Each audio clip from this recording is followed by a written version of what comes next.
But when you're finished with the nurse lady, Yes. it's not working over there. But I'm working on getting it working. Okay. I'm hoping. I was just told to come tell you. Yeah. Somebody sent me a text from over there. It said, it ain't working. It should be now working.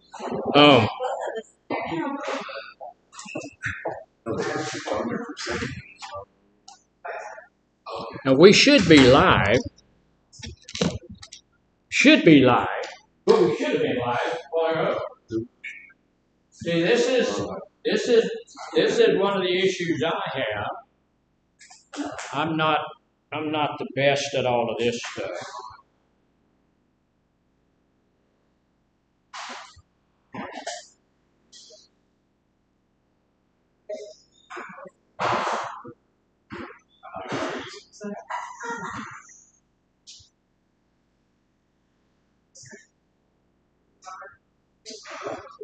So hopefully we're live over there. I'm not sure.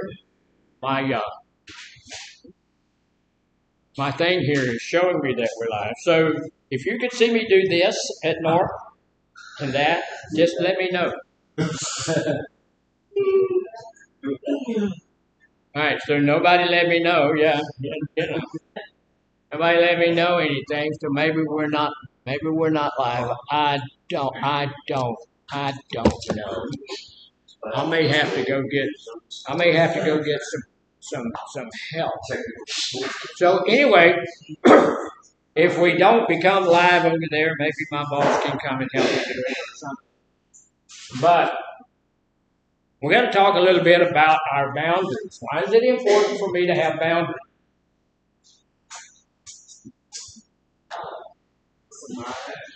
Say it again? Peace of mind. Have some peace of mind. Yeah. Make sure that my wishes are Some self-respect. Keep some self-respect. Yeah. I need to make sure that my wishes are taken care of, that people do understand what I will and will not put up with. Yeah, you know, there's some things there that I just won't. Does that mean, look, if somebody steps across one of my boundaries, what am I supposed to do? Huh?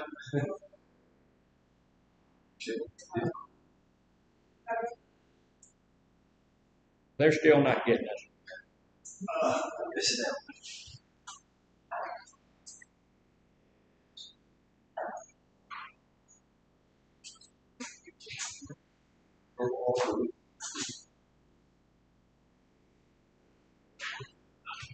It's stupid. It's stupid.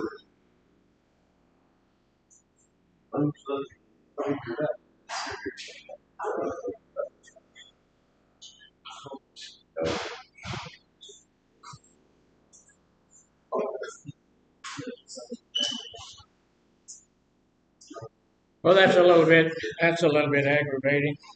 I don't know. I have no idea what is. Actually, our battery is on here. It's unplugged. Oh, yeah, there it is. Well, it should be. It looks like it's working. Maybe if I talk louder.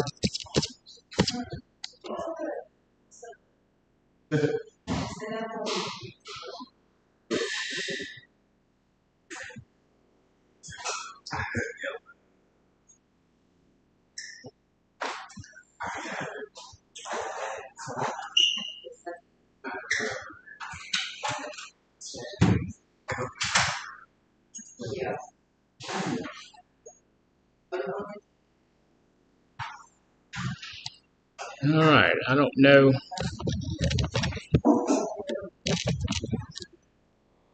What the deal is. Well, our roof's going to be kind of short today.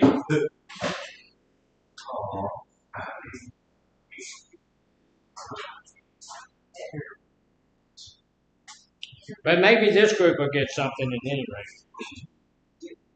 So here's the deal. These are the three types of boundaries.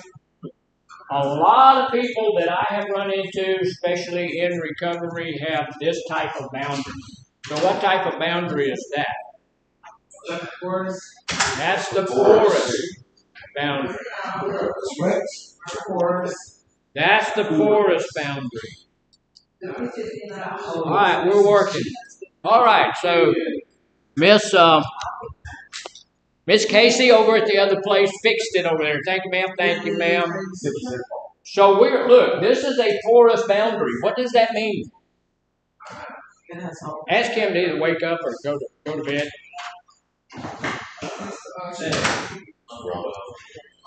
If you can't stay awake, stand up on the wall.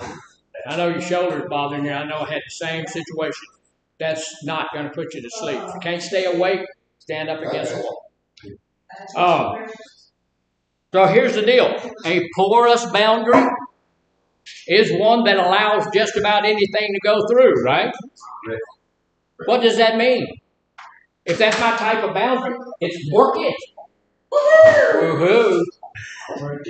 So if you have a porous boundary, what's that mean? Yeah, that means that I'm going to allow what? Anything. I will accept anything. I will allow anything. I will do some crazy mess. And I have seen a lot of people in recovery do that. Now, especially once I start using my drug. When I start using my drug, what happens to my boundaries? They all become porous. They all get holes in them. I don't care how good your boundary is. I don't care how good your intentions are. Once you start using your drug of choice, all that goes out the window. Right? All of that is gone. So your ability to do the right thing goes down with it. So here's the deal. We got all of these holes in our boundary. That means a couple of things. First off, it means that I have a boundary. Right? Now, we all will tell ourselves and we'll tell other people that we have boundaries. I have boundaries in my life. You know why I don't come out there and sit with you guys right out here? When y'all go out for your smoke breaks? I don't smoke. I have a boundary in my life that I'm not going to be sitting around people that smoke, and I'm not going to die from secondhand smoke. Right? I'm not going to do that. I have to deal with third-hand smoke as it is. As you go out there and smoke and then you come back in here, then that smoke, you bring that in with you. So I have to deal with that, but that's one of my boundaries. I had my boss the other day say in a meeting that he had never heard me use profanity. I don't use profanity. I have a really good vocabulary. I can tell you anything I want to tell you without having to go to the bottom pit down here and pull something out that's going to embarrass other people. So I have that boundary. That's not going to come. I don't, well, look, if there's somebody who they use that profanity all the time, I don't want to be around them. Yeah. That just sounds nasty. That sounds like a low IQ that cannot express themselves without, that's just my own boundary. Now, there are people with a porous boundary that will allow, like the gentleman in the back said, anything. So here's what porous boundaries look like. If we have a physical porous boundary, that refers to our personal space and physical touch. Now, a person with a porous boundary is going to allow or initiate unwanted touch or physical closeness. Right? The porous person is going to allow people to touch them, even if they don't want it. I need to make something perfectly clear. I don't want you touching me. Not because you're a nasty person. That's one of my boundaries. Within about 2 foot thing, that's close enough, right? I don't want somebody coming up and touching me. And I have seen in this facility, I've seen people go hug on other people. That ain't right. In my boundary, you don't do that. I want you hugging on me. I don't want that stuff going on. So we don't do that. That's physical. Now, there are emotional boundaries as well. Go ahead. When you say you don't want that stuff rubbing off, you talk about like spirits jumping from one person. So that can happen. That can happen. But beyond that. Beyond that, I don't want, it's just a personal thing. I don't want your body on me. I don't want your perfume on me. I don't want any of that on me. So when we get to emotional boundaries, there's emotional boundaries to talk as well. And emotional boundaries refer to feelings, right? My feelings. So if someone has a porous boundary, they're going to overshare. They're going to talk too much. You know what? I'm really interested in other people. I'm a people person. Unfortunately, I'm a little bit of a people pleaser. I just like people. But I will tell you this. There are things about you I don't want to know. Right? There's a lot of stuff about. Look, I can do without that. You know what they say? Too much information. Some of that stuff you need to keep to yourself. You need to have enough up here to realize what you can safely share and what you might not share. Right? There's some stuff that you just won't want to tell everybody. And so if you have that porous boundary, and you know the boundary that you have. If you're one of those types of people, like Nick here, that talks all the time, been a bit facetious because I've heard you say 2 words since you've been at church. But you hear me talk all the time, yeah. Oversharing, taking on too much of someone else's emotion. Now that's a porous boundary. Have you ever seen anybody that took on somebody else's emotion? If you got your feelings hurt, I got my feelings hurt too. That ain't right. We should not be at a place where I'm going to take on your emotions. Your emotions belong to who? You, myself. You. They belong to you. So if you have a porous boundary, you may need to start plugging up some of those holes where the emotions lie. Because if someone's angry, does that mean I have to get angry? No. Even if that person is angry with me. And I know, look, I'm nice, kind, sweet, and good. And I know it's really hard for you to believe that there's people who are mad at me. But there's people who are mad at me. And that's their business, and I don't allow their being angry at me to allow me to get angry at them. I don't get angry at them just because they're angry at me. I wish you were. It was almost like we were, just getting to it, but go ahead. Disrupt it. Just stop the flow, yeah. No, go ahead. Ask the question. Can a person make another person mad? No. Y'all hear what he said? He asked, right in a minute, where you going, sir? No, it's not break time. You hang on. Oh. And he asked, can a person make another person angry? No. No. We've talked about that a dozen times in here. It's time for us to start taking notes or stuff. We need to learn something. And we talked about it this morning that we wanted to learn something in group. And that's what we're here for, is to learn something. So if we talked about that 5 or 6, we've gone over anger. How many times? You've been through like 4 or 5 anger things. Anger is a secondary emotion. If you have a real porous boundary and somebody's angry around you, you will receive that anger and you will get angry because you want to get angry because you feel bad for them. So that'll happen. So, no, somebody can't make you angry. Nothing can make you angry. You always have to choose. It's your choice. When somebody comes up and says something stupid to you and you get angry, you did that because you wanted to. You wanted to be a Billy Bad Butt, and you want to jump up and stick your chest out and say, I'm mad. Okay, you're mad. Who cares? It don't affect me. It don't affect the whole world. Nobody's going to care. 5 years from now, nobody's even going to remember you were alive. So it doesn't matter that you're mad at this moment. Whatever you are, whatever your emotion is, it's not going to affect me. Because I don't have a porous. Now, here's the deal. If everything somebody does makes you angry, or if everything somebody does allows you to make yourself angry, there's some holes in your boundary that you need to start plugging up. Okay? So, here's the next one. Intellectual boundary. That refers to your thoughts and your ideas. Okay? And if you have a porous boundary, you're going to cave into everybody else's views, and you may never have a view of your own. Whatever you say, go. It's okay. Look, should you stand up for you? Yeah, yeah. We should. We should stand. Now, if you're in the wrong, what should you do?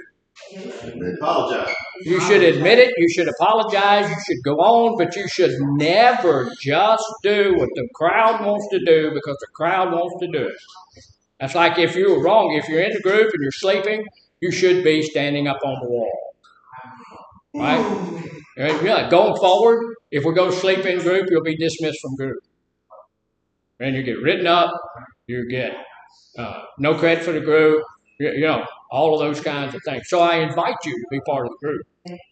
So it says, look, we're going along just to bit. We don't have any views about, how about sexual boundaries?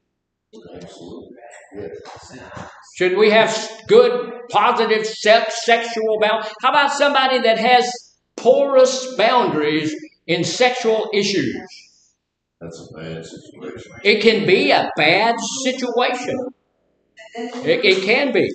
Sexual boundaries refer to how and with whom you express sexuality. What does that mean? Here's the deal. If I have a porous boundary over going along with sexual activity, even if I don't want to. Even if I don't want to.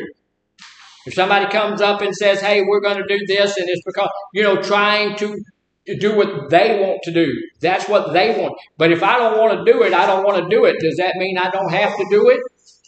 I don't have to do it. But if I have a porous boundary in that area, I may have some other things that I have to do, like go to the doctor and find out why this thing is burning and itching, right? And it hurts when I go tinkle and things like that. Because I'll guarantee you that stuff is out there, right? And you can get it. And so here's the deal. If I'm really, and I had a fella in here, he's gone now, but sex was like his whole, that was it. Sex was everything. Sex. Okay, I do understand, to some extent, he was a younger fella, but to some extent, I'm not dead either. So, but the deal is, if I am willing to have sex with anybody, then I might need to plug up some of these holes while I still can. Right? But if you can't make it, Doc, I got some Viagra. You got some Viagra? Well, there's folks that need that. Yeah. There's other folks that don't. You're just kidding. So the next thing is material boundaries. Material boundaries. What on earth is a material boundary? Refer to how you use your money and take care of your possessions. Now look, I know people that have a really, real bad issue with this. They don't have any boundary at all. They're overspending or overgiving in a way that doesn't serve your well-being. Can you give all your money away? No, sir. Yes, you can. I'm right here. Look, I am a receiver. I will receive. And if you got a whole bunch of money and you say, here, I want to give you this. Come on. I'm right here. And look, most people in the world are just like that. Yes, sir. I will tell you this. I have had to tell people, look, you need to hold on to that. I'm a pastor, and I have people come sometimes that just want to give you this. Okay. There was a guy at the church, not my church, but there's a guy at another church. He got a little bit, he had a car wreck or something. He got a little something, and he went and bought the church a brand new organ. Was that a good thing? If he could afford it, he bought that organ. They brought it in. They put it up on the stage, and the organ's there, and it's a beautiful organ. It cost thousands and thousands and thousands. I don't know how much it cost, but it cost a lot of money. and then, the money that he got was not quite as what he thought it was going to be. So he was able to pay the down payment on the organ, but then he couldn't pay for the organ. Yeah. So what did he do? Yeah, because his money hadn't come in. And when it finally came in, so he left the church. He couldn't, he was embarrassed, so he left the church. They got an organ, and they got a real big deal, a debt as well. So I've seen some of that stuff. I worked for a company back in the day called Tidewater. I don't know if y'all know what that is, but I worked for them for 7 years, and then yes, sir.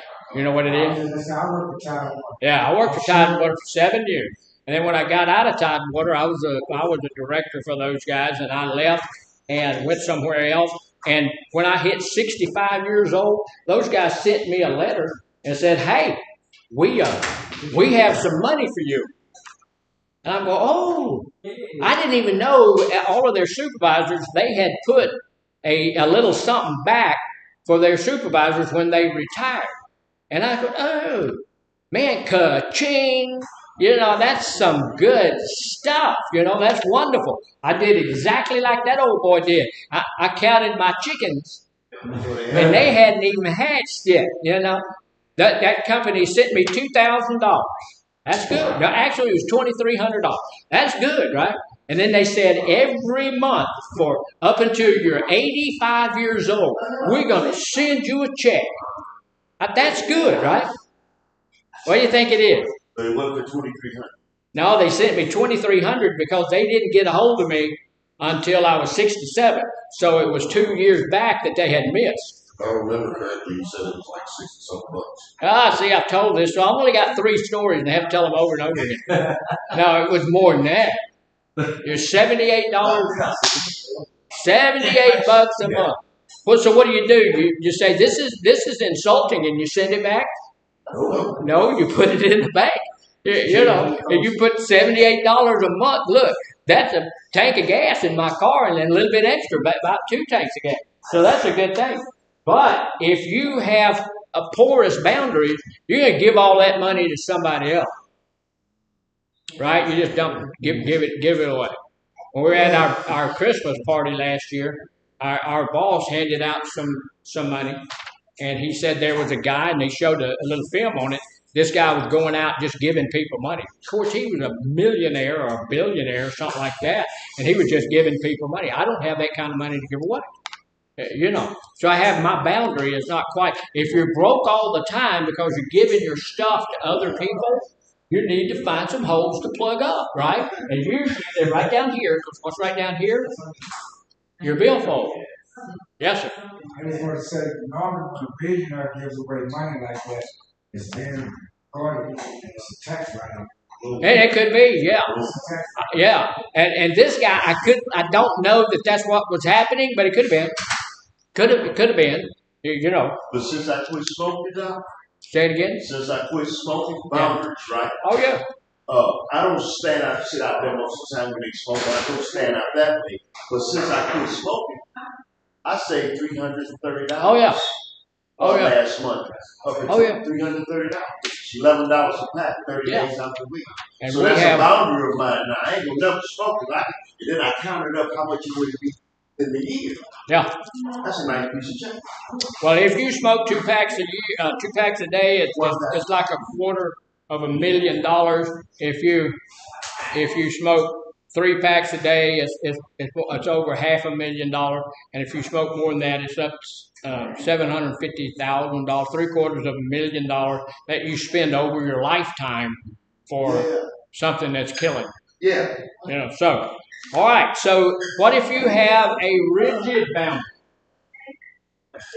In all of those same areas, in the physical boundaries, that refers to person, space, or physical touch.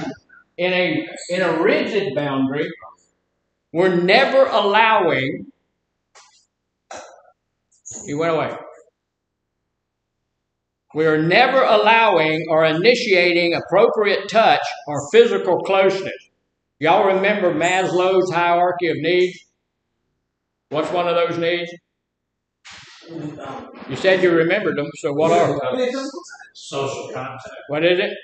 One of them was social contact. Yeah, that's one way of saying it. It's love and belonging. Yeah. Yeah, we need to have love and belonging.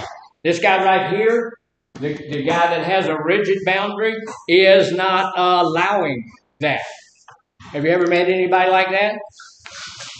I have. I know people or know of people. I have met people who just are stone cold.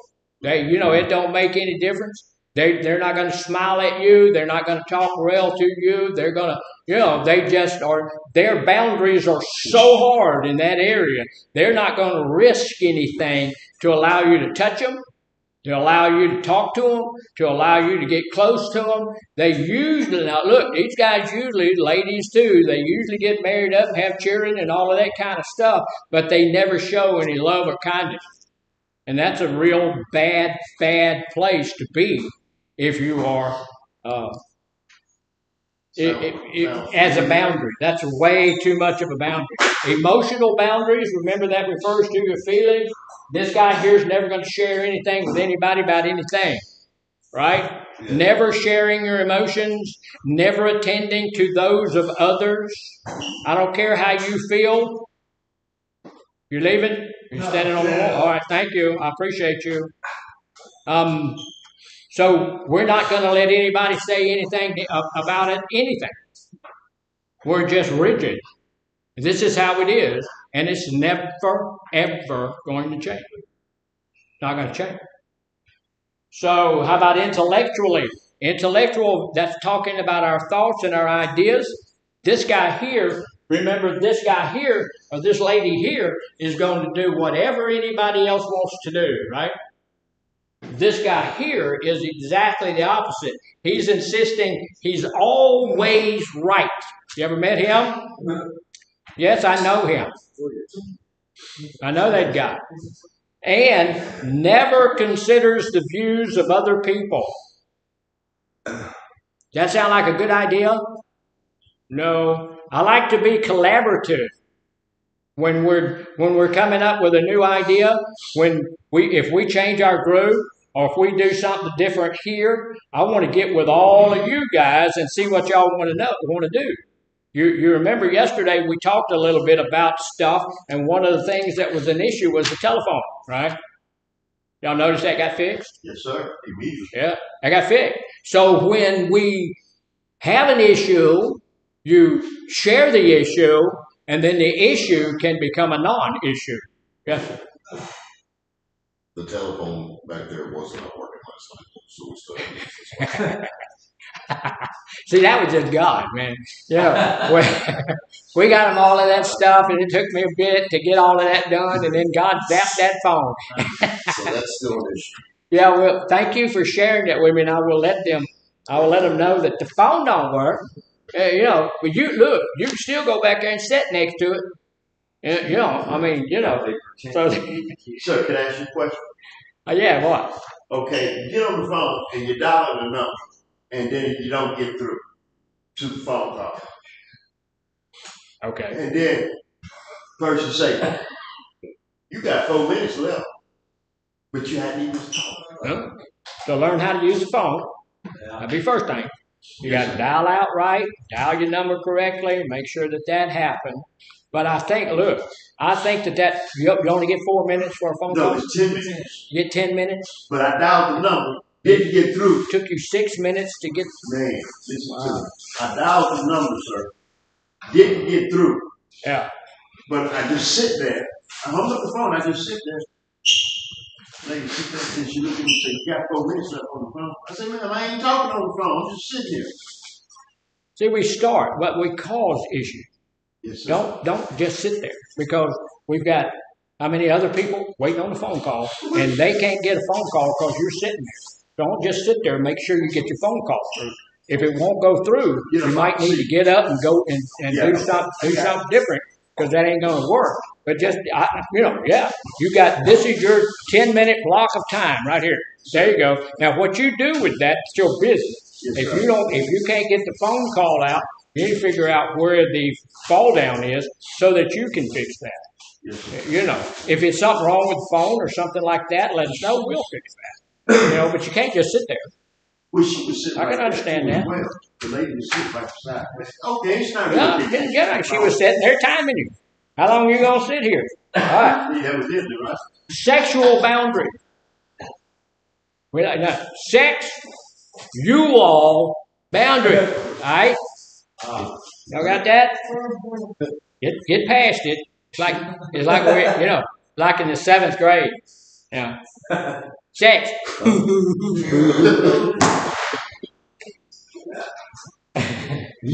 This guy right here has got some real strong boundaries about that. Always denying sexual desires. Whose? His own. He's denying his own sexual desires. He's denying the sexual desires of his partner. Should we do that? No, I'm here. My wife and I have been married for all of these years. I am here to fulfill some of her needs. Not all of them, but some of her needs. And she is there to fulfill some of my needs. Not all of my needs, but some of those needs. So this guy's always denying sexual desires, even when comparable with your morals.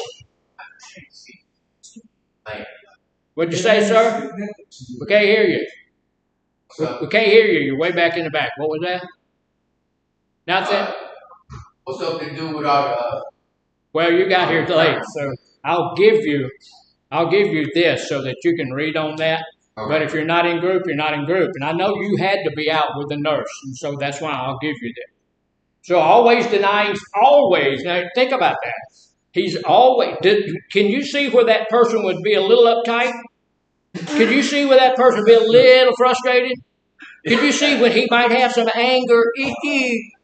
You know, he might want to, but he ain't going to because he's denying his own sexual desire or her own sexual desire. They walking around every day with a whole bucket full of ice water, right? And when they begin to have the desire, you know, sticking their face in the ice water. So yeah, and even when it's comparable to your morals. If your morals say, look, and mind you should not be having sex outside of marriage. What does that say? Get married. Yeah, and you can have all the sex you want once you get off into the married place, right? You know. But this guy, even when he's married up, is going to be saying, look, I ain't doing none of that. Okay? I'm not. And so the other partner in that group might not be as moralistic as he is. They might, we're not on Thursday nights for 5 minutes. We're gonna do this, but we ain't doing nothing else. So that's real rigid. And you think he's a happy person? Somebody's sad. No. Does he look happy? Who? No. He don't look happy. Looks like he's the life flirt. I fell down and I can't get up. Yeah. He's a real square, right? He looks like he needs to release some steam. Yeah. He needs to do some exercise, eat a little bit. So he's always doing that kind of stuff. And material boundaries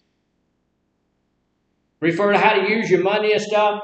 Look, this guy is excessively stingy, guarded with his money or his possessions.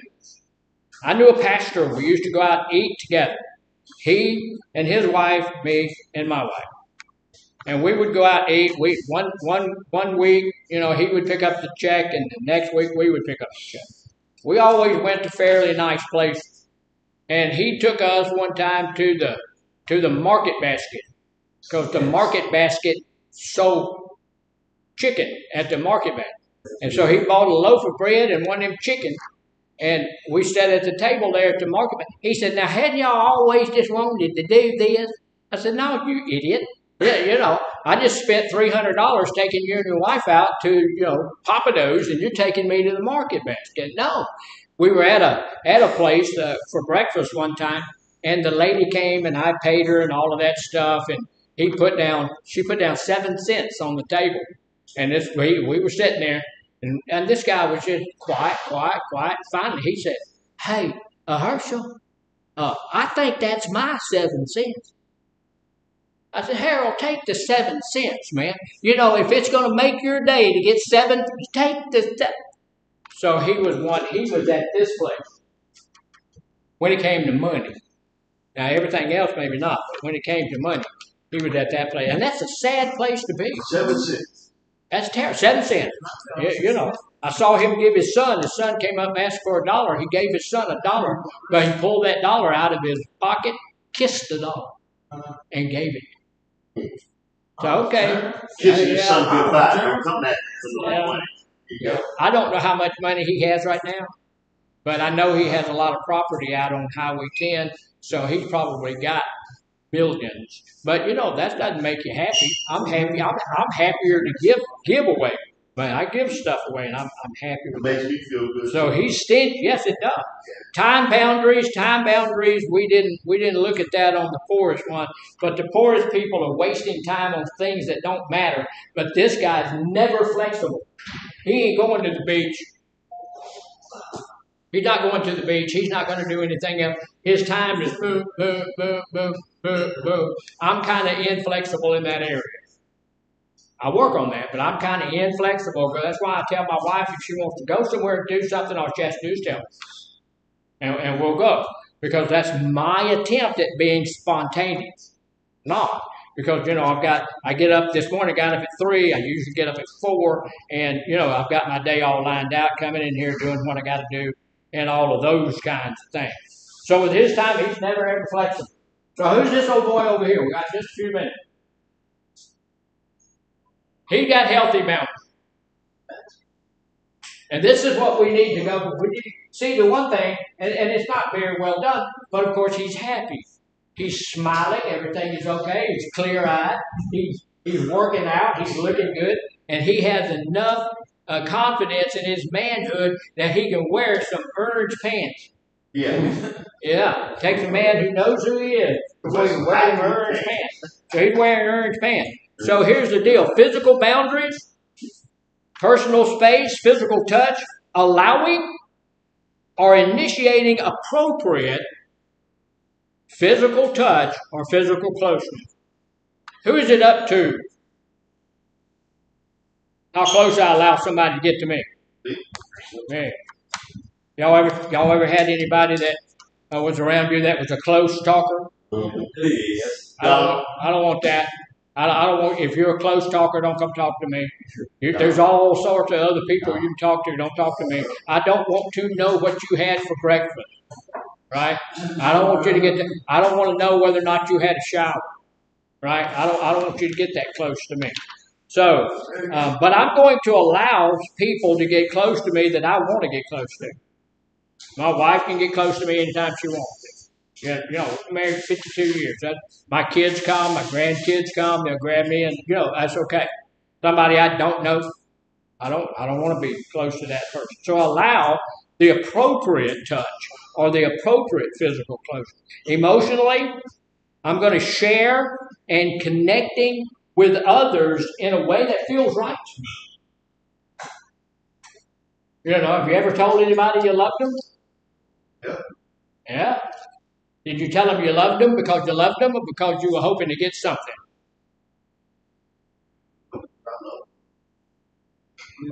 Yeah. You know, yes, sir. Well, back in the day, I used to tell ladies I loved them. Yeah. Well, sure. Because they always say, "Do you love them?" Yeah. For now, right this minute. Sure. Sharing and connecting with others in a way that feels right to you. Now, here's the deal. If it's really a healthy boundary, that means we're not going to do it if it doesn't feel right to me. And I don't only want it to be right for me, I want it to be right for you. What's out there? Squirrel. See what that takes? A squirrel take you out of group. You see that? You're gone. Squirrel. What was it? Bear? Oh, right there. What? Check. No. What's out there? Female. Female. A lady is out there? That's the only one. Destroyed the whole roof. Because there's a lady walking down the road. Okay. Okay. We're going to put some curtains up there so that you can better focus. I'm listening to you. Oh, yeah. You out there, your mind's out there, your heart's out there, and your boundaries are out there. They're gone, and you were nowhere near in here. So stay in here with us. So sexual boundaries, what's that about? Wait a minute. Intellectual boundaries. Respecting others' views while standing up for my own. Look, I have some pretty good views about some things, but you do too, right? You've got some pretty good views about some things. So I need to be in a place where I can respect your views while you're respecting mine. Here's a big deal. When you stop respecting mine, I'm not going to feel obligated to respect yours. Sexual boundaries refer to how and with whom you're going to express your sexuality, honoring your sexual desires, preferences, and limits. If I tell somebody I'm not going to do that, they want to know why I'm not going to do that. What do I need to tell them? I don't want to. I don't do that. That no interest. I don't do that. I don't want that. I don't want to do that. So, material boundaries, when you are in that, you're walking out on it. All right, you do that 7 times a group. It stops today. So I don't want you walking out. So here's the deal. Material boundaries. This guy right here has a healthy boundary. He's a generous person. Being generous without overgiving or creating codependency. What does that mean? Codependency. What does it mean if this person is being generous but not creating codependency? He's not generous to the point where the other party feels. He's an angler.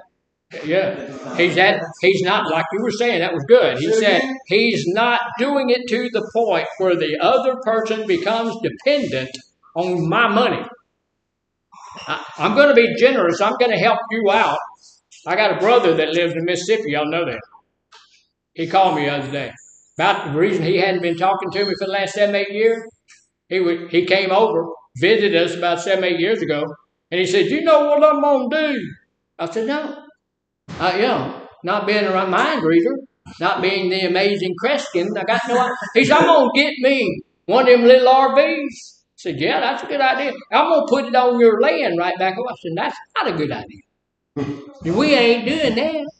No, I'm going to be generous. I'm going to tell you, look, here's a few dollars. Here's something I can give. Let me give you $1,000, and then you go on live your life. But you ain't going to buy something and go move it, put a trailer on my land out in the back of my, Because the electricity bill will bill you. Well, of course. Yeah. That's exactly what he'd have hooked up to my water, my gas, come over to eat every 5 times. I know my brother. So being generous without how can you overgive? If I give the church all of my money and I can't buy food for my wife, is that overgiving? Yeah. I give a lot of money to the church. God always outgives me. He always outgives me. What's your religion? What's my religion? I'm a Christian. You don't know that by now? See, that showed me. You ain't been paying any attention to this deep at all. I've told 17 times I'm a Christian. Now you catch my attention. See what I'm saying? Yeah. Okay, I got you now. Okay, good. Work in progress. Last thing, and then we got to quit for break. Time boundaries. Don't make me stay here too much. Devoting enough time to the things that are important to you. Some things that are important to you make no sense to me. They're important to you. Yes, sir. The gentleman had his hand up. He had a question. Well, I'm so sorry. Thank you for helping him do what he needed to do. He's been here long enough to know how to do it. I am, man. I'm sorry. I apologize. The last question you asked, And I was so overextending yourself. Yeah. Yeah, overextending yourself. That's really good. And you need, look, if I miss you, if I'm looking down, I'm reading, watching the clock, I'm trying to watch that lady over there that's sleeping in my group over there, and all of that stuff. So I'm liable to miss you. So don't make this gentleman have to speak. Raise your hand again. And when you see me look up, so just, y'all, I may at sometimes miss you. Okay, so I'm busy doing 19 different things. All right, well, thank you. We're going to take a 15-minute break. Y'all come on back. Go to the potty if you need to go to the potty. Do those kinds of things.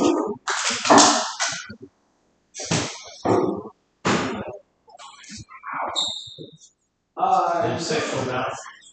Safe word. We'll discuss those all about relationships. Safe words.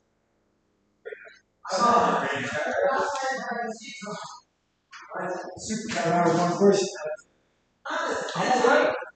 Okay, I was going to you work the time what I'm going to see you got. That's right. I'm sorry, I don't hear well. I was saying when I work the time what I was going to see you got. I was asking what you got. I'm not sure what you're speaking of.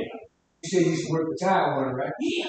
Yeah. Yeah, I work for time. Talking about offshore in the wintertime.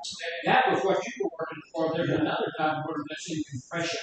I work for time for compression, and there and then I went to another company, production operators, and they sent me to. I started refreshing and tired.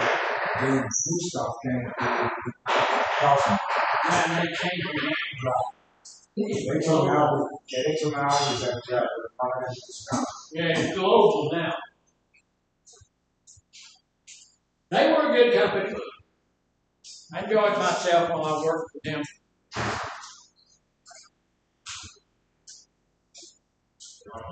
I think somebody ought to do something about it. Oh, that's how you know how to dress away. Don't, yeah, you don't know how to dress. I'm sweating like a chicken. One day I walk in here and it's so cold.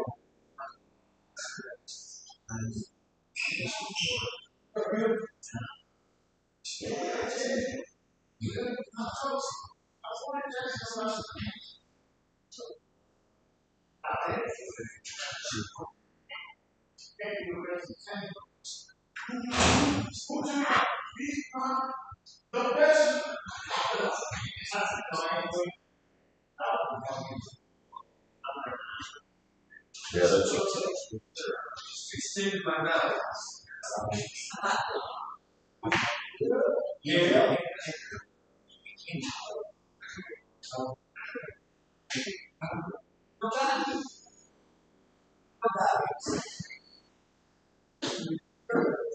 Hey, say.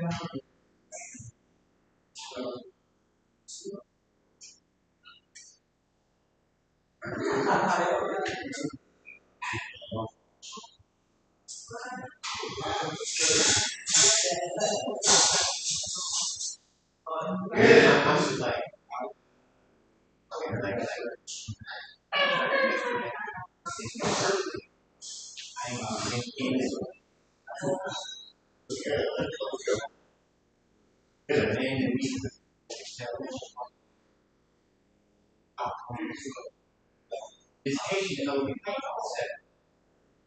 To overcome but you're trying to force me to sleep to you. I'm like,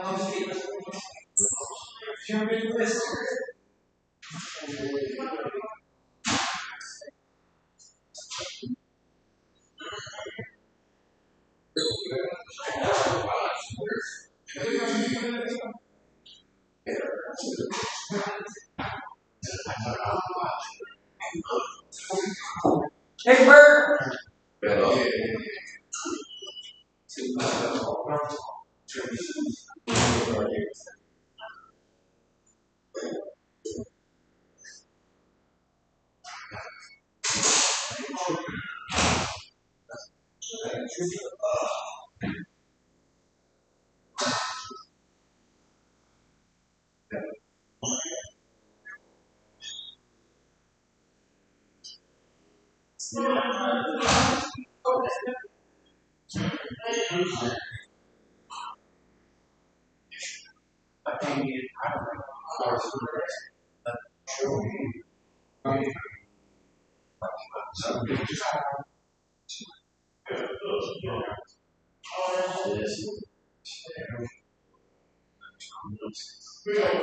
It's like,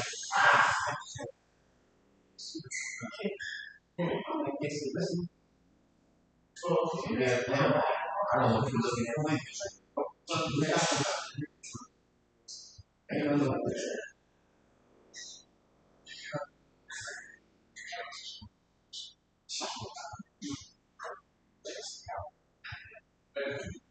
Yeah, yeah. Yeah. Good, man.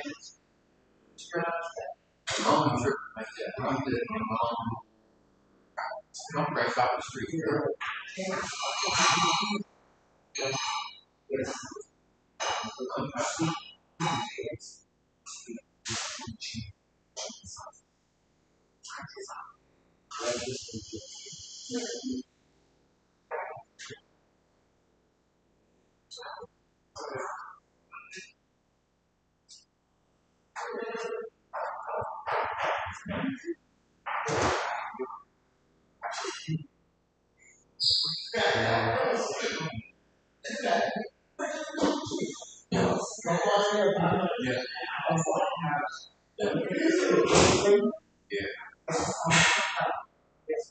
30 years. Yeah.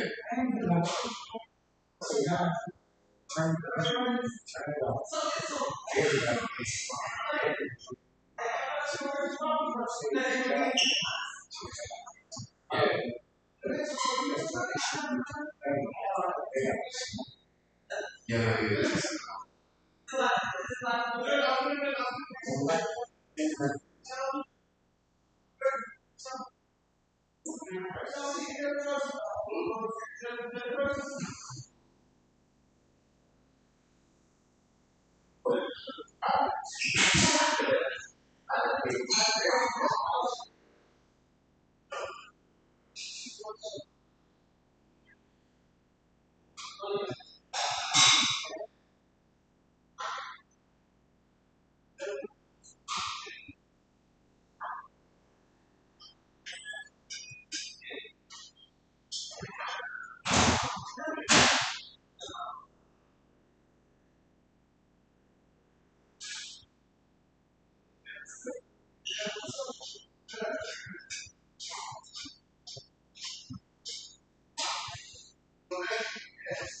Man, I got a little issue. I don't like being that. Don't come back trying to single me out. Don't come back trying to make me respond to you. They take me told me I ain't got to say nothing. Don't come. I'm not just fucking somebody else.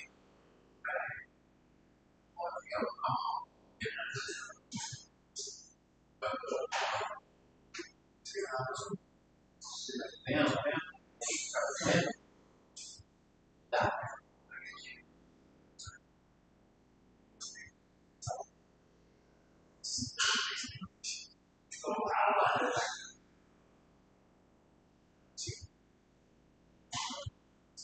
I didn't like the way he said, I won't break. Well, to answer the question, I struggle. That's how I started making these things quiet.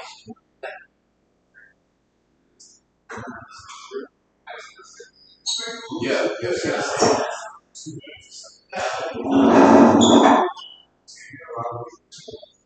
Yeah. I ain't built like that. I just try to keep my I'm couple of different buckets. And they don't make my back go. I love something accepting and she goes to bed.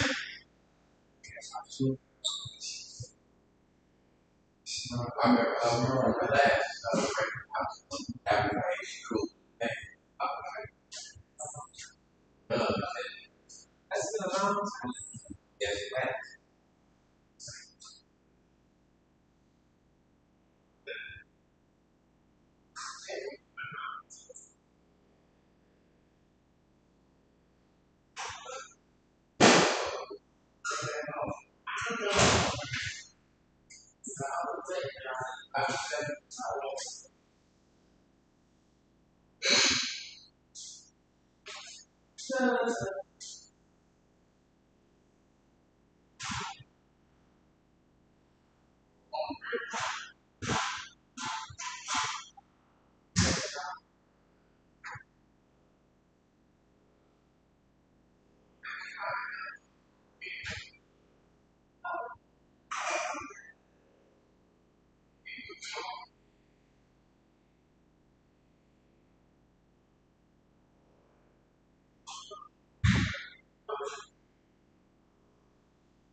Yeah, I heard your first time.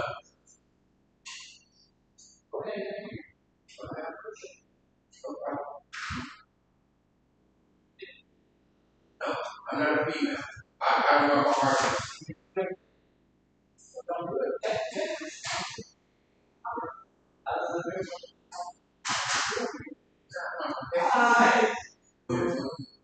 Yell at me and you talk to me a certain type of way in a loud tone. You're not my father. I'm not your son. My name is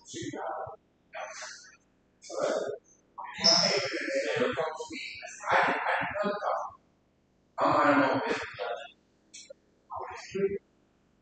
Then we're on the regular.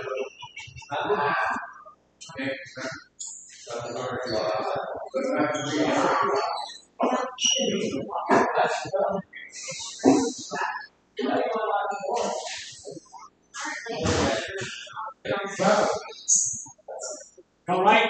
Yes, sir.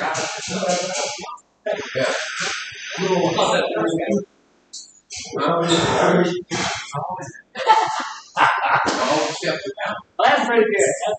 Well, I just off the top of my head. See, I can't see. Like, I never saw the from over there because of this. Yeah, The one in the middle, I didn't know he had that skinny.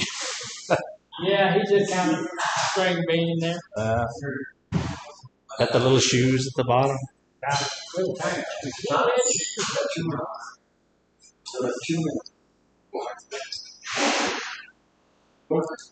Yeah. Pretty good. All right.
All right, it's group time.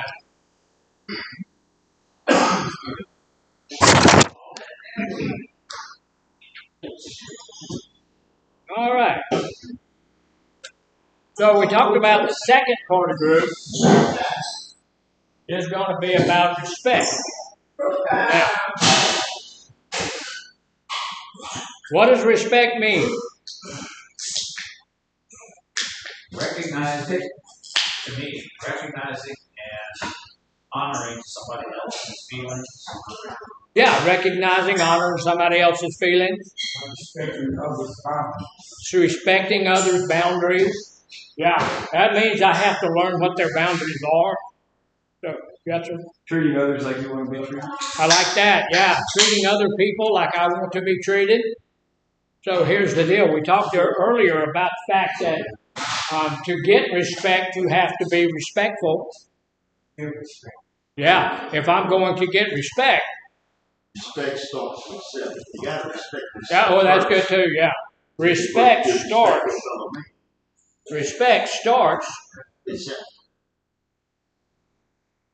with respecting yourself.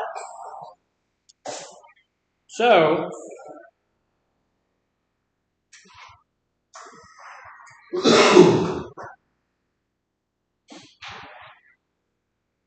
this is really what respect is.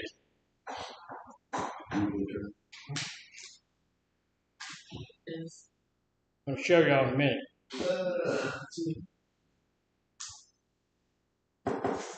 I can't get it going.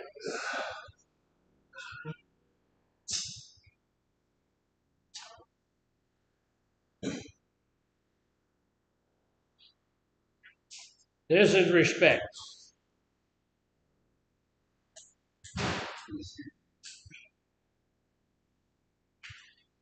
Maybe.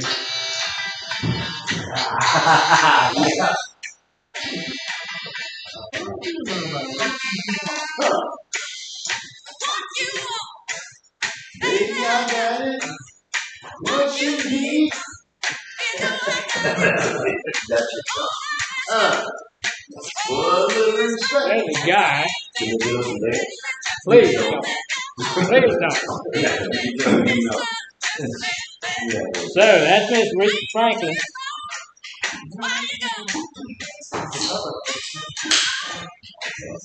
How many people know who came up with the idea to spell out respect? In the song? Her sister-in-law, or her sister, or somebody like that. They were trying to figure out how to do it. Say it again. It was her sister Irma. Her sister Irma. They were trying to figure out how to do it, and she said, "Well, just spell it out." And so they tried it. Came out perfectly. So respecting each other. Look, we have some people who didn't make it to group. Is that respectful? No. No. Unfortunately. And you take that personal. Yeah, you do, because you're passionate about what you're doing here. Yeah. And if somebody is not attending to your group, yeah, takes it personally. Yeah, and I do. Good reason to do so. And I do, and there's a reason for that, because I'm not doing this for my health. I do this because I want you to get what you need from the group. That's why we're all here. That's why we're all here. And, you know, the point, when I get to the point where I don't think that I'm helping, I'm going home. Appreciate it. I'm just going to the house. I got other things I can do. So I want this group to get this stuff. And sometimes, perhaps, I do take it a little bit too personal. But look, I've been teaching for all of my adult life. I've taught college.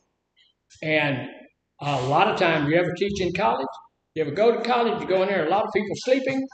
I don't teach in that crap. You know, they pay their money to come to college. High school's a little different. They all stay awake and all that because they have to. They stay awake in college only if they are interested in the group and all of that stuff. And a lot of those kids go to sleep and all of that. So I'm not, Lamar's wanting me to go out there and I'm not going to do that because, it's not like that. Yeah. all I want to add on that is disrespect to the group, also to you. Yeah. Because in turn, I'm just broke. Exactly. And that's the point. See, it's not as disrespectful to me as it is to the group. Because when you come in late, like he said, disrupt the whole group. Right. Yeah.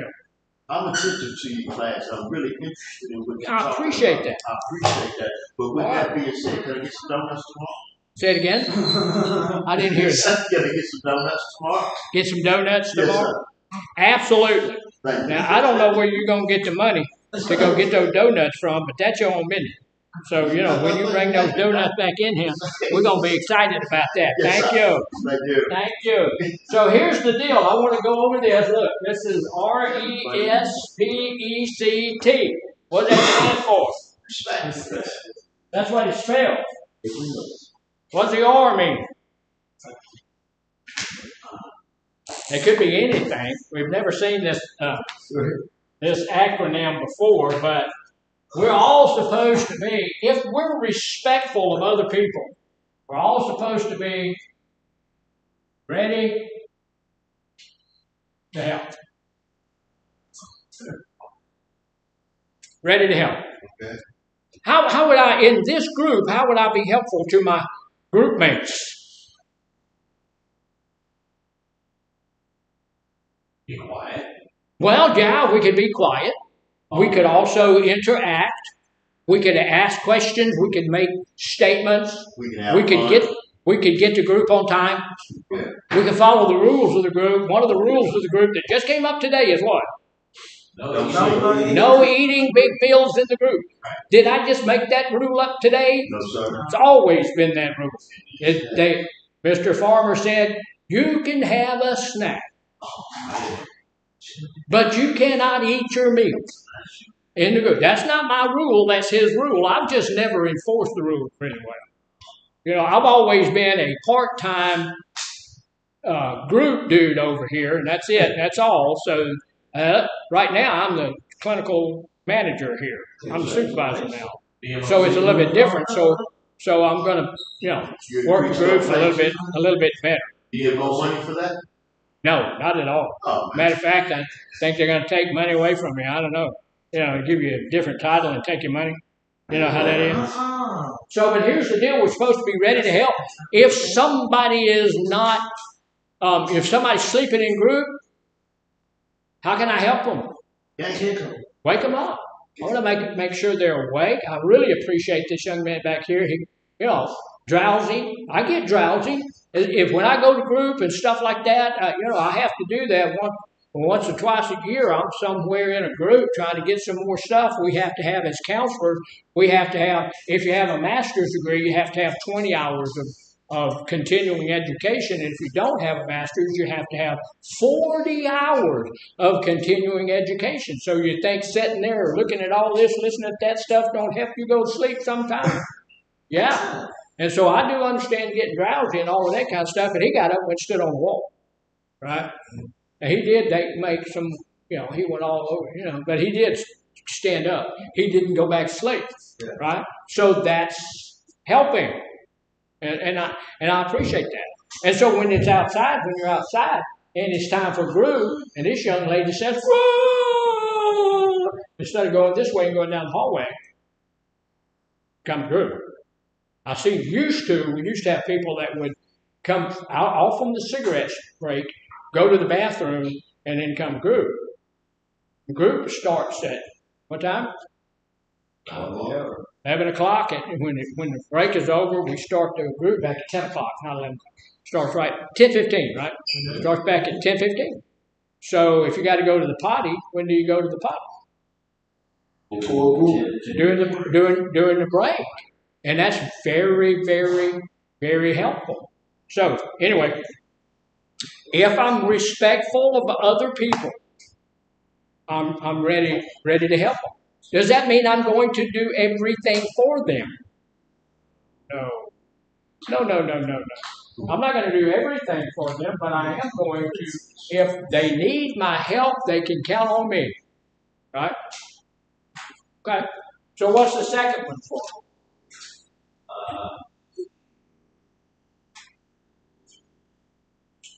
Eager to help. Yeah, I did that. Spin it wrong. I can hear the ladies over at North giggling already. Empathy.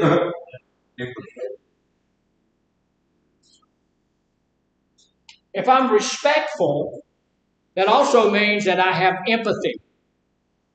What did we decide empathy meant? Oh, and you can put yourself in others' shoes. Say it again. When you can put yourself in others' shoes. We can put ourselves in somebody else's shoes.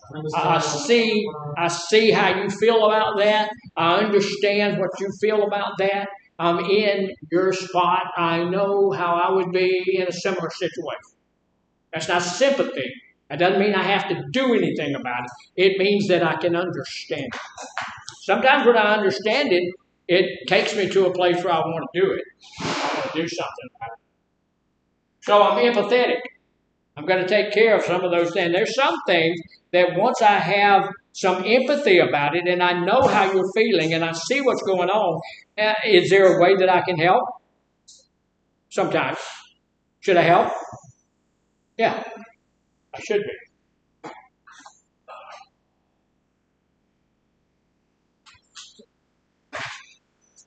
Is that empathetic? You think? No. Was that disruptive?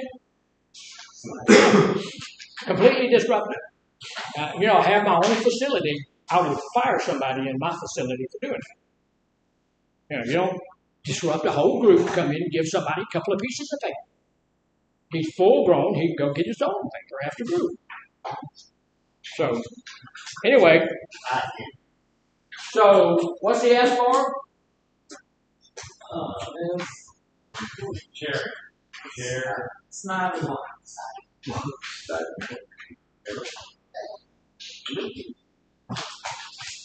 No, we got some of those holes filled up on that guy. That was good. Share with one another. We need to share with, we need to be willing to share with other people. Yes, sir. That's a safety violation. Yes, sir. Yeah. So share with one another. What am I supposed to share with you? Share my feelings. Yeah, if somebody hurts your feelings, should you share it with them? Yeah. Bring it to the office. Yeah.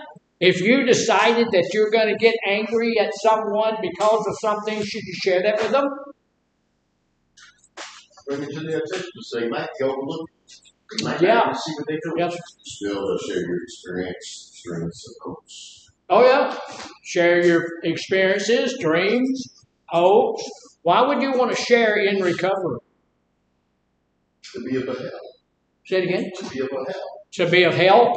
Bring somebody might what you're saying. Yeah, what I used to stay sober, maybe somebody else can use that. Maybe that can help you. That's something. If you say you got 20 years, right?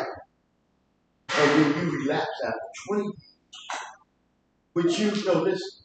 Would you yourself or would you go back and go back to your home group and say, hey man, I dropped the ball. This is what we should do. Or would you go and duck off somewhere to another group and start off? Well, since I'm not a liar, and since one of the first things you have to do is get honest in order to stay in your recovery. Y'all hear what he asked? He asked, I know y'all didn't hear it at North, he asked if you got 20 years of sobriety and you relapse, are you going to go back to your home group and report that, or are you going to go start over in a new group? That has nothing to do with the group today. But the answer to that, where would you go? Back to the home. You go back to the home group, be honest about it. If you can't be honest, look, we're not in a race here, are we? We're not competing with one another. I got 10 years, but I got 5 years. No, I'm sober. That's the big thing. So yes, I'd go back to my home group and I would say, hey, I was in group and some guys asked some really goofy questions. And I went out and I relapsed because of it, because it got me so much in my feelings that I relapsed because of that. But I wanted you guys to know I'm starting back over. I'm sober again today. Right? So look, here's the deal. Can I start over? If I relapse? Absolutely. Does that mean it's okay to relapse? No. Not okay to relapse. All right, so here's the deal. What's the P for?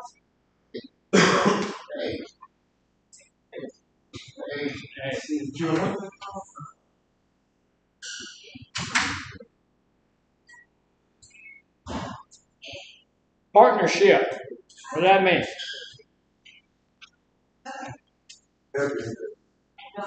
Yeah, that's a good way to say that. Help each other. I'm sorry? Mashika? She went that way. That's okay. I've come to expect it. So what, see? If it hurts your feelings, something like that hurts, should you say so? That's what we just said. Yeah. So we need to be able to, and somebody here said, what does a partnership mean? Helping each other. You know, that we're in recovery, right? We're not going to do this by ourselves, right? We need to have some people around us that's going to help us to get through this thing, right? Right, yes. I want to ask this question. It's a recovery question.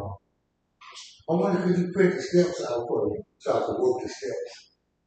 I can print the steps out for you so you can work the steps. Yeah, there's a big book up here. But we don't have that on the wall. You don't have nothing on the wall. Yeah. Yeah. I can probably print you out the steps. I will be a partner with you. That's what you were going for, trying to stay in this group, trying to practice mindfulness. You were here in the moment, and you said, if we're going to be partners, that I should be able to print you out the 12 steps, right? Yes. Well, that's what I thought. Yeah, absolutely. Yeah. Well, I will partner up with you on that, and we'll get it done. Now, this one is really good. What does this one mean? Is that E? What does the E stand for? And I'm hoping somebody over at North, y'all just writing that out, you know, so everybody can see it. So what's the E? Excellence. What is it? Excellence. Okay. Anybody else got anything? Eagerness. What is it? Eagerness. Eagerness? That would work. Okay.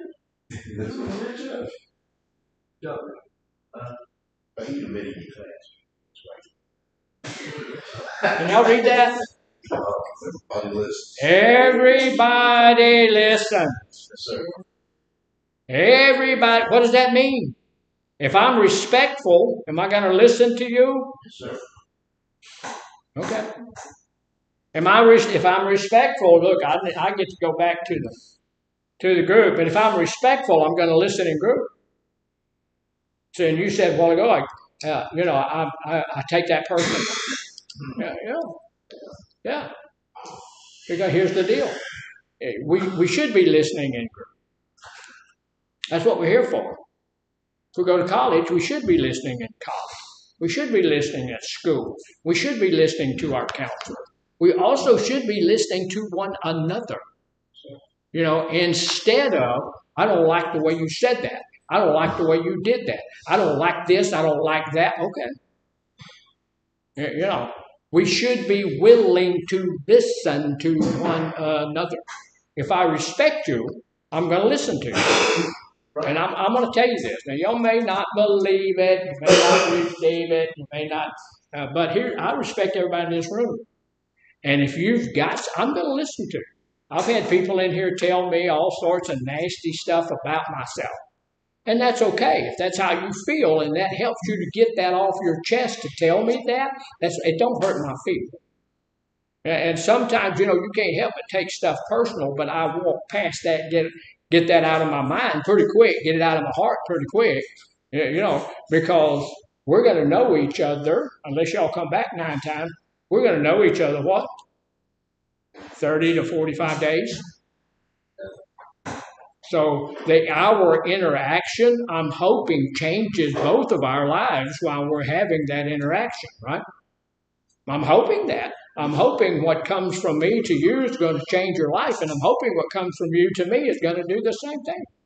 And I've been sober a long time and all of that kind of stuff, but can my life change? Yes. Can I get something good from you that's going to help me stay in my recovery? Yes, sir. Absolutely. So everybody, this doesn't mean, this says everybody listens. I'm sharp as iron. You Yeah. can help us stay sober, we gonna help you improve your class. Yeah.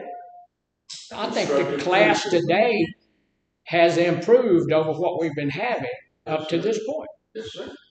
And the level of professionalism is going up. The level of respect is going up. The level of intentionalism, what does that mean? Intentionally being in group to get something out of group is going up, but that also needs to go up in the whole program. This needs to be the best. And if we're not getting something out of it, we need to know. You need to know how. You need to come tell me, well, that was stupid, dude. Now's the time to speak up. Sure, now's the time. And look, seriously, now's the time to speak up. But also, if the group's not getting what you're if you don't think this is working the way it's supposed to work, then you can come to me after that. My office is going to be right there after today. I'm not in there right now, but it's right there. Not more. I'm the boss here. Yeah. Said that before, but I'm the clinical manager here. Start today. So my office will be right there. And if there's something that's really in your crawl, really, bothering you, something that's going on around here that's bothering you, or someone that's bothering you, come tell me. Either look, staff or client, just come talk to me. Because we can't have that. Yes? I'm more than myself because I'm just to be honest with you, I'm not dead, but I'm spiritually dead, Yeah. Because I want to work the program and get back home and be clean. Right. Get to go to my meeting. Yeah, and that's a good point. That's a good point. That's what I want. I want to get out of here. I want to work the program correctly, and I want to get back home. Because I'm going to tell you, this is a great place. Land Manor has become a great place for us to be, for us to work. It's become a fantastic place for us to go as a client, but it's not where we want to live. Right. We get busy. We just don't get too comfortable. No. We don't want to be here. We want to be out there. What do you Just said if anybody's bothering, let you know. Yeah, come see me after a while. We don't want to dump all of the garbage into the group because the group is going somewhere different. Here's the deal. This is what we're talking about today. Respect. Respect. Now, see, if somebody is bothering me, somebody has said something nasty to me, somebody did something, and if I bring it out in the group, what does that do? No, that I was about to. Let me ask the question. What does that do if I bring it out in the group? Well, you can some help. It can cause some trouble. It can cause that toxicity to go up. It can cause that tension to go up. And that's not what we're going to do. So if you've got something like that, you bring that to me and we talk about it in private. Well, I was talking about myself. Okay. I'm my biggest critic. Ain't nobody can make me I don't know. feel certain kind of way but me. I talk pretty bad about you, so. Yeah, no, what I'm trying to say. So how would I go about processing that? That's what I was How would you go about processing what? You know what I'm saying? Oh. I didn't. I would have asked if I had. I'll start out by saying, if somebody's bothering you, you say you can report it to you. Yeah. And that person that's bothering me is me. How would you process it? Well, we can talk about that. You can come to my office and we can talk about that. I ain't concerned with nobody else. Yeah, I'm not gonna process it here in this group because we're going somewhere completely different. But if you want to come in to my office after I get it, then we can process that. So here's the deal. Everybody listen. What does the C stand for? Probably one of the most important parts of this thing. Communication. Community. Caring. Caring. Corresponding.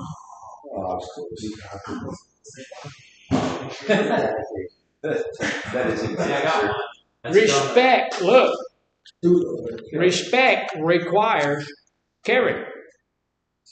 If I don't care about you, am I going to be respectful of you? No, because here's the deal. If I don't care about you, it's not going to bother me if I hurt your feelings or not. I don't care if I hurt your feelings if I don't care about you. That's right. You know, but if I care about you, then I don't want to hurt your feelings. I don't want to make you angry at me. I want to stay in your what? Good graces. Yes, sir. Sometimes you need your feelings hurt. Sometimes we need to what? Sometimes you need your feelings hurt.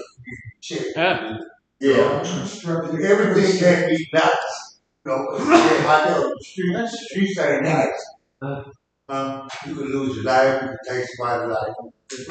When you're out there Seeing getting both of you them go. go down that shit. I'm one step away from them.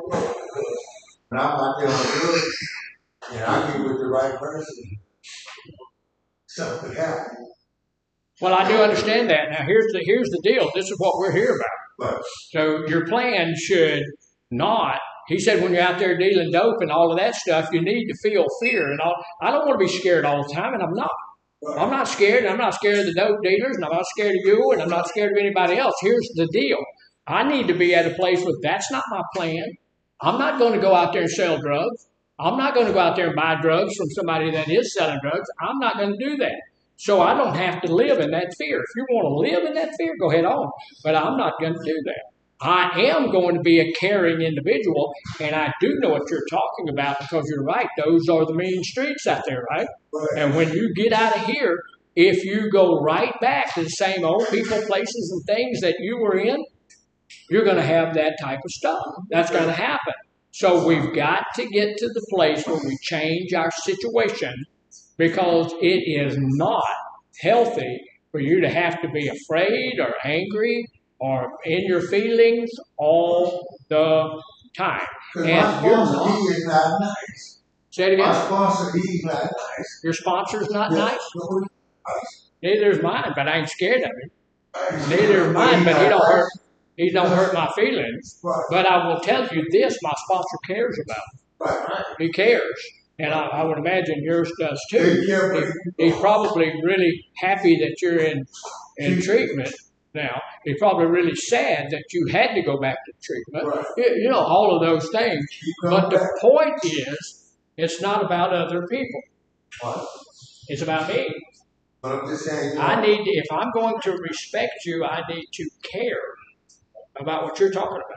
Right. And what you're talking about is getting back out of here and getting back in a bad situation. So the way that I manifest my caring for you in that situation is to try to talk you into, when you leave from here, you don't go back into that situation. My neighborhood, you walking down the street, and something jump off. So let me share this with you. This is something you probably don't realize. That's not the only neighborhood in the world. There are places you can go. There's things, we don't have to live. Drugs everywhere. There are drugs everywhere. There's drugs in this neighborhood. Of course there are. There's drugs on the street over there. Of course there are. And it's nice over there. Of course there are. But with me, my thing is, I got daughters and I got grandbabies, right?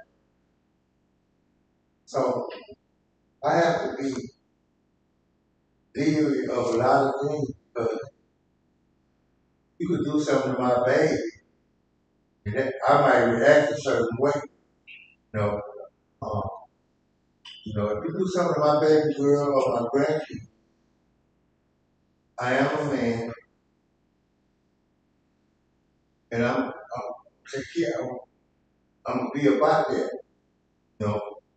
I'm about and all of those, my 3-year-old granddaughter. All of those are personal decisions you have to make for yourself. I have a daughter. I have two sons. I have about 12 grandchildren. I have a couple of great grandchildren. I feel exactly the same. Fool with them, see what happens. But here's the deal: those people, they're in a good neighborhood. They're in a safe place. Right. They're where they're. If my daughter and my kids and all of those stuff had to, like you said, live in fear because somebody's gonna jump off on them, I wouldn't have them in that neighborhood. I'd have my, if it's possible. But thank you for taking us to that place. But see, that shows there that you are a very caring person. Right. You care about your kids, and we all should, right? Right. We all should care about all of those things. But here's my point, real quickly. If I really care about those people, I should be doing something to get them out of the situation. Right. Not saying I care about them, so when you kill them, I'm going to kill you back. That's okay. That's part of that culture. That's part of that craziness. We need to be getting out of that. And my mentality, that the way that I get out of the craziness there, I get out of the craziness here. Right. My mentality is not like that. My kids are not going to get killed. My kids are not, the dope dealer's not going to get my kids, because my kids aren't going out there fooling around with a dope dealer. Right. Yeah, And so all of those things, my kids are far removed from all of that stuff. That ain't going to go out there. Does that mean that something might not happen? Of course, something could possibly always happen. But they're not downtown. They're not down there walking in that neighborhood where that's liable to happen. That's normal to happen. And you shouldn't be there either. As a full-grown man, you shouldn't be in a place where you know that's liable to happen. So, I didn't get that. I'm sorry. That was muffled a bit. Where I live, they got youngsters just walking around with machine guns. Well, don't live there, for God's sake. See what I see. No, and I'm not going to. I'm not going to live in a retarded place like that. Don't live like that. Move away. Walk, get on your bicycle and go that way where there's less of that. I'm going to tell you, there's stuff like that all over the place. But the last thing is something that'll help us with that. So what's the last thing? Trust. That was blue, while all the rest of them red. Y'all know why? You got me excited, and I grabbed the wrong thing.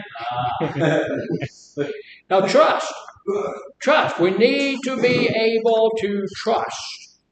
When I pray, I always tell God I trust Him. I trust Him. I trust God I trust God with my money. I trust God with my life. I trust God with my salvation. I trust God. I trust my wife. I trust other people. I trust you. I wouldn't be in here today if I didn't trust you personally. I trust you. I try to trust people, but I don't trust. I try to. It's like you. I don't get close to people, and I let people get close to me. Yeah. Well, you shouldn't trust me. You shouldn't. Yeah. You shouldn't trust me because I'll tell you stories and all of that kind of stuff. All right, look. Everybody has a piece of paper.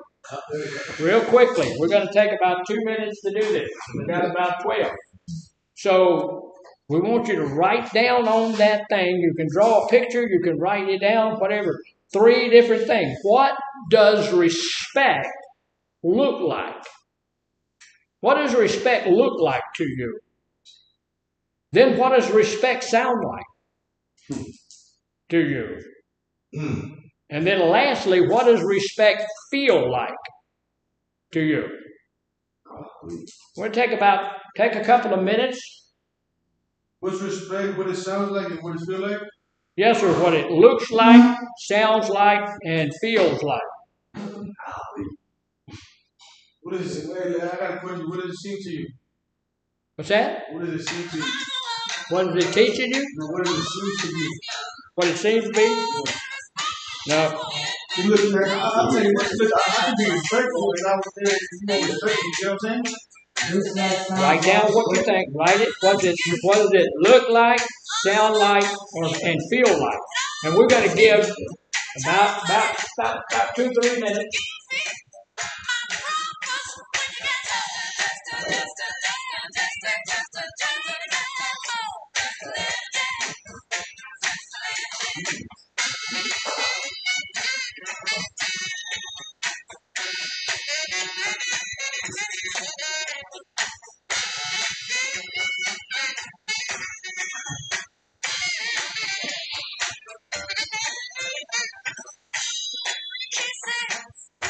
Hit it.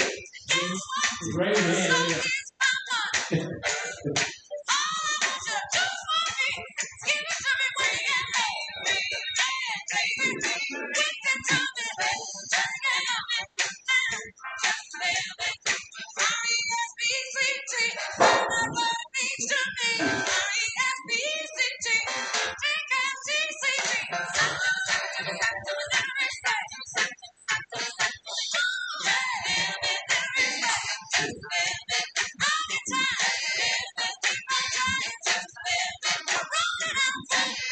You a good dancer, bro? I'm great dancer. Man, when I dance, people just fall out. You knock them out? I don't have to knock them out, man. When I make that wiggle, they go. When you win? I used to be the lead singer of a rock and roll group called the Mundane Society. We thought that sounded real good. The Mundane Society. You know what mundane means? Not very good. Not very good. And that's what we were. We were not very good. We wrote 2 songs, put them out. One was Do You Think That You're an Onion Girl? And the other one was Iron Butterfly. You the lead singer? We never did. I mean, those were massive, massive hits. They were the 2 biggest hits on our block back in Mississippi. On the block, we used to have fun. We had a guy in our group that was an Elvis impersonator. Yeah. That guy sounded just like Elvis Presley. Right. He did. It was great. Sound like I had a lot of fun. Yeah, but we did. We had a lot of fun, but we shut down pretty quick. All right, so everybody got it? Yeah. Hold on, man. You got me on inches. Okay. Well, maybe some of these other people's answers can help you. So what does respect look like? Who wants to answer that? What does it look like? I said there is no look.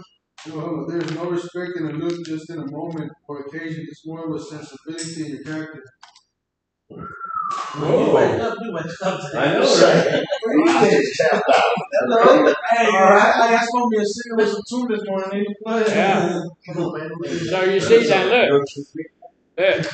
That's a good ring, He been hiding in group. Yes, he has. Let him sleep, run off, do all these kind of stuff. As soon as we wake him up, that was a good answer. Yeah, there can be looks that are not respectful, but look, how about as a look? Anybody else got something different?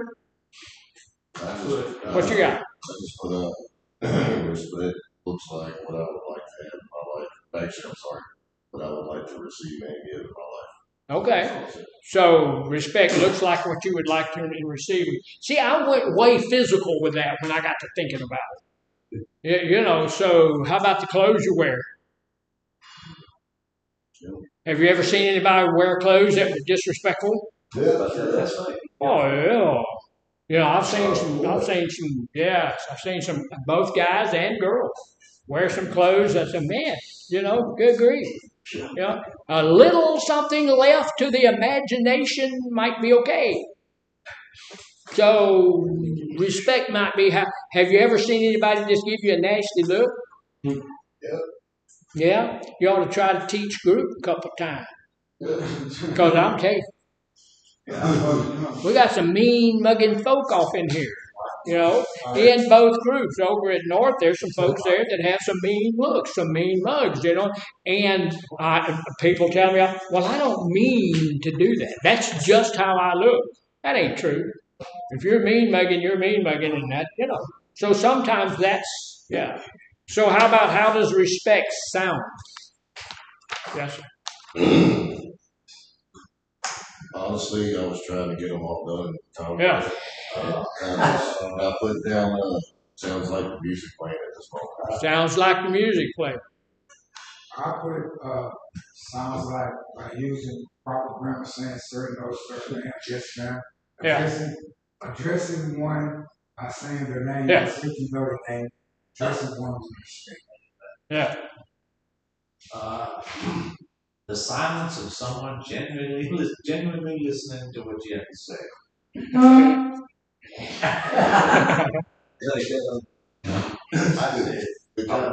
said gospel. Gospel music sounds like respect. You know, have you ever had somebody talk down to you? Sure. Yeah, yeah. Had that happen today.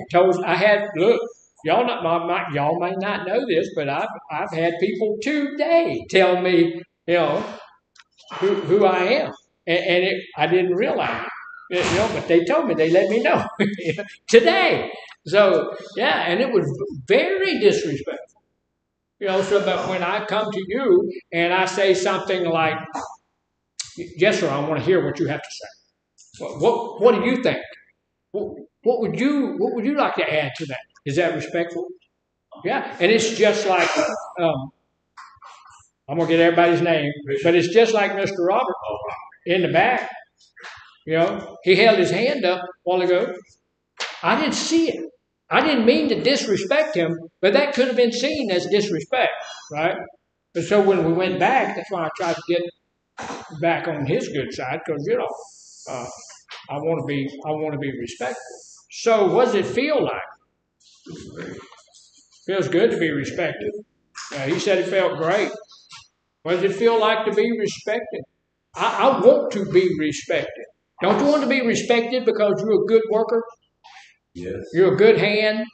That makes you feel good when somebody, if you're a good worker, and that's what I was telling my crew. I told them, look, if you get to the place where you are really, really good at this, you can go work anywhere.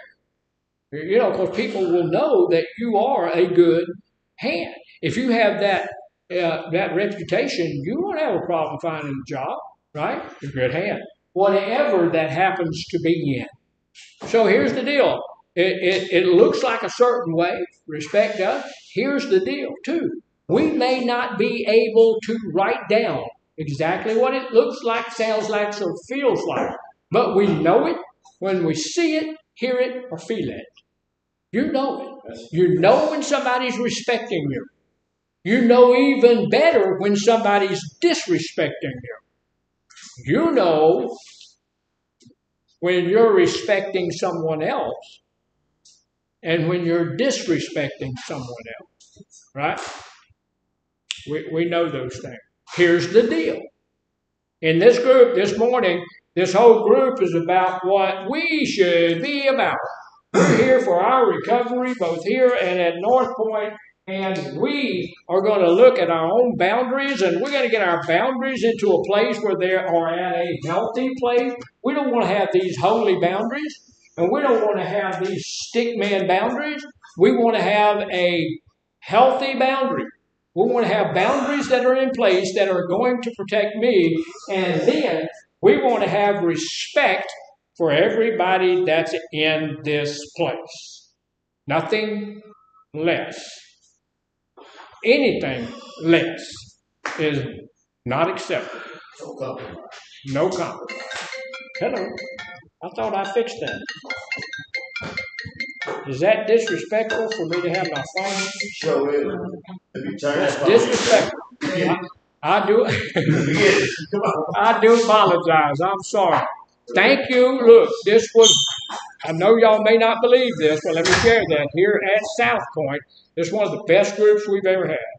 Thank you. I enjoyed this group this week. I appreciate y'all. I'm going to be over at North there for after a while to pick up my things and